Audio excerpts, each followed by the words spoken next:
Hi, welcome to the volume review. I'm going to go through some things that you're expected to know on volume. So the first thing that you're expected to know is your formulas about circles.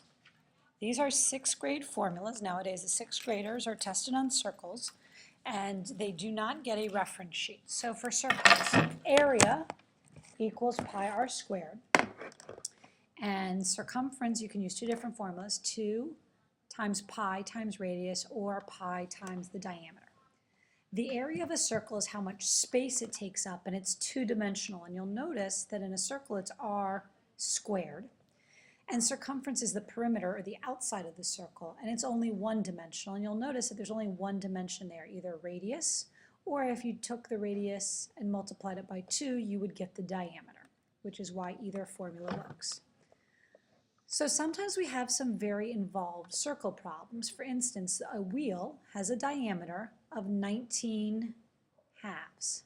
So I'm going to draw a circle to mimic this, 19 over 2. And it makes 133 revolutions. How far does the wheel travel? And they're telling you to use 22 over 7 for pi. What this means when we talk about this wheel traveling is as it travels, it's going to move forward around its circumference. So the first thing we need to do is find the circumference of this wheel. So if the wheel, remember our formula is circumference equals pi times diameter. They're telling us in this problem to use 22 over 7 for pi times the diameter of 19 over 2. So 22 times 19 over 7, 22 over 7, times 19 over 2. We can also do a little cross simplification here. And since 22 and 2 are both divisible by 2, we can reduce that to 1 and simplify 22 to 11. That'll help me out a little bit. I need my calculator, which I thought I had pulled up, but obviously have not.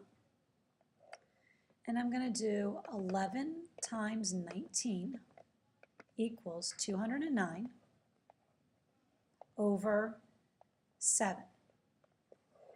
Now, when the wheel goes around once, it goes a distance of 209 over 7, which in case you're curious is roughly a little bit under 30 feet. I don't want to use that number though. I want to keep using this fraction because of all those decimal points there.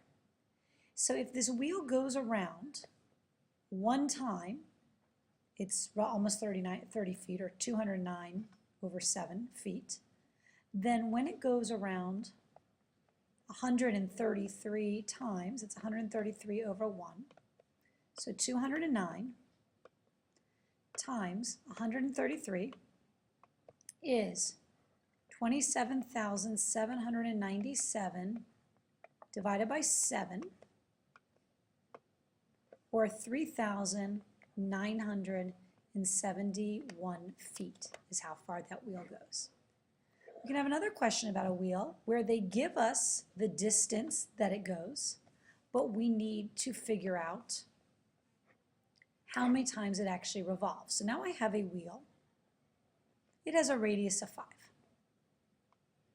And it's going to roll a distance of 633 feet. So if my radius is 5, my diameter is 10. They didn't tell me here what to use for pi, so I'm going to use 3.14. So 10 times 3.14 means my circumference is 3140. Okay?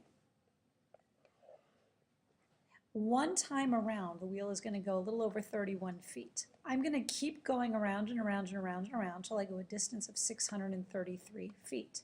So they want to know how many times the wheel went around. If it went a distance of 633 feet divided by 31.4 feet, it's going to revolve about 20.2 times to go a distance of 633 feet. We have some other types of problems, but once we know our circle formulas as well as your formulas for area of a rectangle and area of a triangle, you can start to solve volume. That's three-dimensional. There's a lot of formulas in a reference sheet that you can use, but I would always say is look at your figure, find the area of the base, and then multiply by the height. So if I know that the area of a circle I'm going to find, the area of the circle is pi r squared. The radius is 4. 4 squared is 16. So 16 times 3.14 is 50.24. And now I'm going to multiply that by the height, and I get the height, which is 401.92 centimeters in this case. There's a little trick when it comes to the prism that we have here, the triangular prism, because a triangular prism by definition means that the base is a triangle. So I have to find the area of that triangle and use this as the height. So the area of the triangle in the triangular base, 6 times 8 is 48, divided by 2 is 24, that gave me the area of the triangle, times 9, and the volume of this triangular prism is 216. So that's your basics for volume of shapes. We also, though, have some other shapes like cones and triangular prisms. A cone is similar to a cylinder in that they both have a circle at the base, but the point goes to a top. And the same thing here with this rectangular prism. The base is a rectangle, kind of like a rectangular prism, but it moves to a pointy top. There's a bunch of formulas, or you can remember that you would just treat it like it was the other shape and divide by 3. If you look at the formulas actually have, if you look them up on a sheet, they actually say 1/3, capital B means the area of the base, times the height. So I'm going to do that all without a formula sheet. So to find the area of a circle, the radius squared is 36 times pi is 113.04 times the height. That would be for volume of a cylinder, but this doesn't have a circular base, it has a pointy top.